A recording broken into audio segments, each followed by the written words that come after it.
नमस्कार। पुष्पा प्रियंका सरस्वती विद्या मंदिर inter college Nanakmatta Uttarakhand से मैं पूजा चौरसिया। आज हम पढ़ेंगे कक्षा 8 की हिंदी। पाठ दूसरा है लाख की चूड़ियाँ। आज हम इसका दूसरा अध्याय शुरू कर रहे हैं।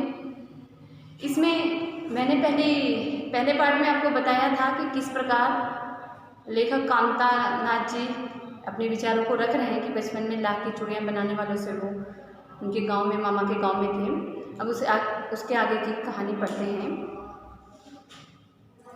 कभी कभी बद्दू मेरी अच्छी खासी खातिर भी करता। जिन दिनों उसकी गाय के दूध होता वह सदा मेरे लिए मलाई बचाकर रखता और आम की फसल में तो मैं रोज ही उसके यहाँ से 2-4 आम खा आता। परंतु इन सब बातों के अतिरिक्त जिस कारण वह मुझे अच्छा लगता वह यह था कि लगभग रोज ही वह मेरे लिए 1-2 गोलियां बना देता।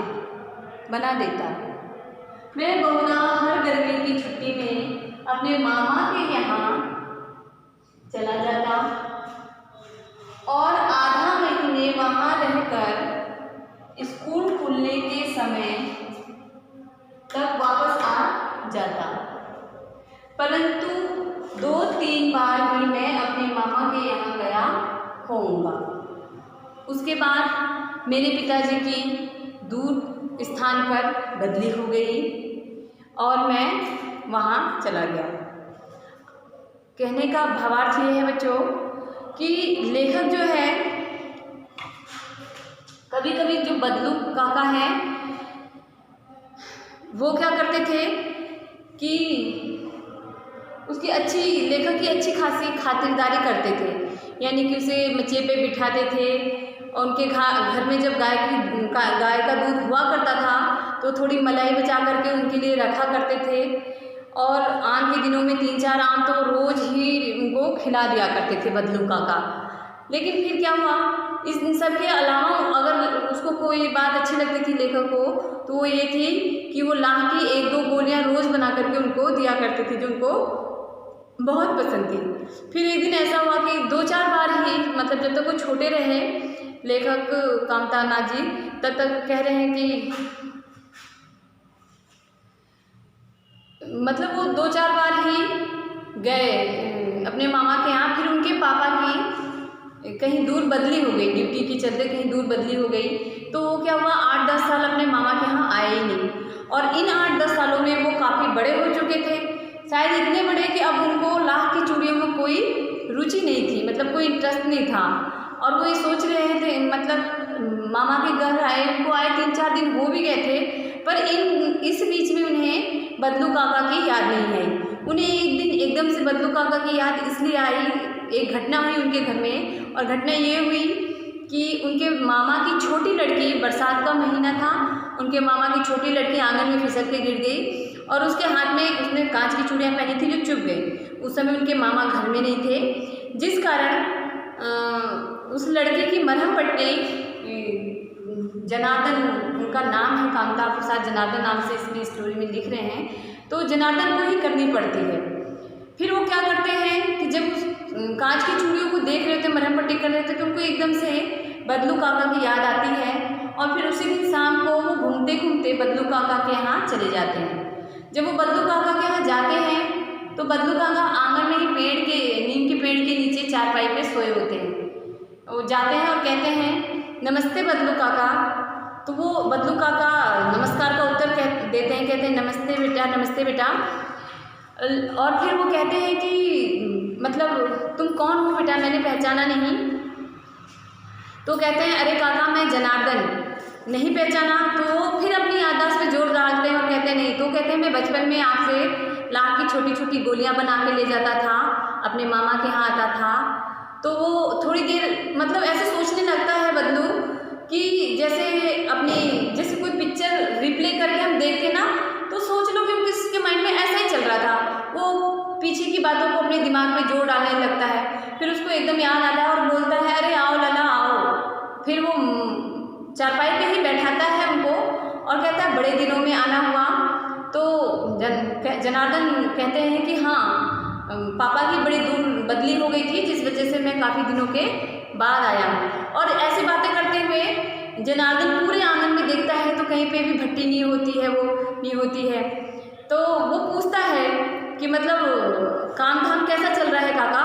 तो वो कहते हैं काम धाम तो कब का बंद हो गया है बेटा। इतना कहते कहते उनको खांसी आ जाती है, बहुत ही ज़ोर ज़ोर से वो खांसने लगते हैं। और जब वो खांस रहे होते हैं तो जनार्दन सोचता है कि कहीं इनको दमा तो नहीं हो गया है, लेकिन कुछ कह नहीं पाते हैं। लेकिन जब बदलू काका खांस के चुप होते हैं तो वो पता नहीं कैसे भांप लेते हैं कि उसके मन में क्या चल रहा है। फिर वो कहते हैं कि अरे बेटा दमा नहीं है मुझे, ये फसली खांसी है, मतलब कि मौसमी खांसी है, 1-2 महीने रहती है, मतलब जब मौसम बदलता है तभी रहती है। और वो कहते हैं कि 10-15 दिन में अपने आप ठीक हो जाएगी। फिर वो कहते हैं कि मतलब काम धाम क्यों छोड़ दिया?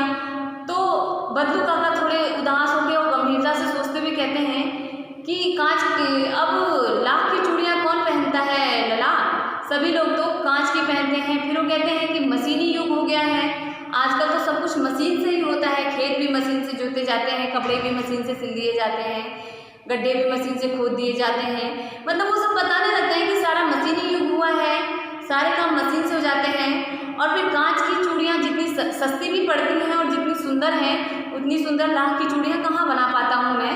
फिर ऐसा कह के वो कहते हैं कि इसीलिए मैंने काम बहुत दिनों से बंद कर दिया है। अब ऐसा सोच करके थोड़ी देर क्या होता है कि जहाँ वो लोग दोनों लोग बैठ के बात कर रहे थे बिल्कुल सन्नाटा छा जाता है। फिर जनार्दन को अच्छा नहीं लगता है, वो सोचते हैं कि मतलब कैसा सन्नाटा छाया हुआ है। फिर वो खुद ही बात को बदलते हुए कहते हैं और आम की फसल कैसी है काका? फिर वो बहुत ही खुश होकर के चहकता हुआ, थोड़े मतलब उसके भले वो क्योंकि वो बूढ़े हो गए थे और उम्र ढल गई थी, काफ़ी उम्र के हो गए थे, यहाँ तक कि उनके हाथ में माथे पे मोटी मोटी जो नसें बुजुर्ग लोगों के उभरती है ना वैसी उभर चुकी थी। फिर भी वो इतने खुश होके और बहुत ही जिज्ञासा से अपनी बेटी रज्जो को आवाज़ देते। पहले तो वो जनार्दन से कहते हैं कि अच्छी है बेटा, बहुत ही अच्छी है। और फिर अपनी बेटी रज्जो को आवाज़ देते हैं कि अरे रज्जो लला को आम तो खिला ला के। तो इतने में अभी रज्जो आम लाने वाली होती है, तब तक वो फिर पूछते हैं कि उनको याद आ जाता है कि मैं बचपन में कितनी मलाई खाता था इनके यहाँ। तो फिर वो पूछते हैं और गाय कैसी है काका? तो कहते हैं गाय कहाँ है बेटा? लला कहते हैं वो जनार्दन को। तो कहते हैं गाय कहाँ है लला? गाय तो कब की बेच दी, 2 साल पहले की, क्योंकि उसको खिलाता कहाँ से, गरीबी हालत थी तो वो खिलाने में सक्षम नहीं थे। फिर तब तक जो रज्जो होती है वो लेकर आती है आम की टोकरी में, खूब सारे आम लेकर आती है। उनको देखते ही जनार्दन बोलता है अरे इतने सारे कहाँ खाऊंगा लला? अरे काका इतने सारे मैं कहाँ खाऊंगा? तो वो कहते हैं अरे लला कैसी बात कर रहे हो, तुम्हारी उम्र के हम थे तो हम 4 गुने आम खा लेते थे। तो फिर जनार्दन कहते थे अरे आपकी बात अलग है और मेरी बात अलग है। तो वो हंसने लगते हैं और कहते हैं हाँ तुम शहर के हुए ना, तुम इतने ही कहाँ खाओ। फिर वो अपनी बेटी रज्जो से कहते हैं कि रज्जो लला को 5-6 आम छाँट के दे दे और सिंदूरी वाले देना। और फिर वो जनार्दन से कहते हैं कि इसको खाकर बताओ बेटा इसी साल हम ये पेड़ तैयार हुआ है। फिर जैसे ही रज्जो है वो 5-6 आम लेकर के हाथ बढ़ाती है आगे को, तो उन आम लेते हुए उनको ये उनकी रज्जो जो है वो लाल की चूड़ियाँ पहनी थी, उस पर उनकी निगाहें रुक जाती हैं जनार्दन की। और इस चीज़ को वो देख लेते हैं, मतलब समझ जाते हैं बदलू काका। तो बदलू का उनके पूछने से पहले बदलू काका कहते हैं कि ये आखिरी जोड़ा बनाया था बेटा कुछ साल पहले जमींदार साहब की बेटी के लिए, लेकिन वो इसके बहुत ही कम पैसे दे रहे थे, 15 आना मतलब दे रहे थे इन चूड़ियों के लिए। तो मैंने भी मतलब अपनी चूड़ियाँ रख ली, लेकिन उनको नहीं दी ये चूड़ियाँ इतने, क्योंकि इन चूड़ियों का मोल नहीं था उनके पास।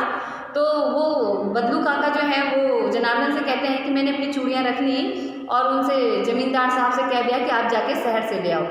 इतना सुनने के बाद जनार्दन है उनके यहाँ आम खाते हैं और उठ के उनको नमस्कार बोल करके अच्छा काका चलता हूँ करके जाने लगते हैं। और मन ही मन ये सोचने लगते हैं कि कितना खुददार इंसान है ये, जिसने अपने आत्मसम्मान के खातिर अपने हुनर को गिरवी नहीं रखा। मतलब कि उनका आत्मसम्मान कांच की चूड़ियों की तरह कच्ची नहीं है, बल्कि लाख की चूड़ियों की तरह मजबूत है। इन्होंने अपने कारोबार को बंद करना मुनासिब समझा, लेकिन उसे समझौता करना मुनासिब नहीं समझा। इसी के साथ ये कहानी समाप्त होती है बच्चों। संक्षिप्त में इसका भावार्थ ये है कि हमें अपने आत्मसम्मान को कभी भी किसी भी परिस्थिति में समझौता नहीं करना चाहिए और परिस्थितियों से लड़ना चाहिए, आत्मसम्मान को बनाए रखना चाहिए।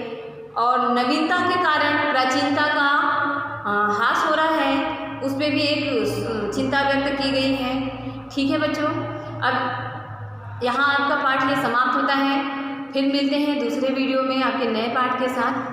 तब तक के लिए धन्यवाद।